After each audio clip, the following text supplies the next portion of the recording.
Kini magbuhat as kabubutos Ginoo igsoon usahay lisod, bugat ug sacrificial kaayo. Nganuman tungod kay dili sa tanang panahon ang atong pagbuhat sa kabubutos Ginoo. Dili kana bitaw usahay di uuyon ang atong kaugalingon. Nay mga panahon nga di ta ganahan mosunod sa kabubuton sa Ginoo. Apan atong hinumduman sama sa gibuhat igsoon sa kinabuhi ginawa. Bisan tuod ko way taligsik, way kuwan, apan nagsunod siya sa kabubuton sa Ginoo. Bisan tuod ko pananaw sa mga tao negatibo kayong namuwan. Si Abraham mga kapatid nituo sa Ginoo, gibuhat sa kabubuton sa Ginoo. Bisan tuod nidoong sa lugar nga wa sa kaybaw.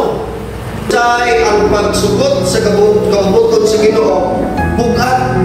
Pagbuhat sa kabubuton sa Ginoo igsoon is costly. Okay ba ka?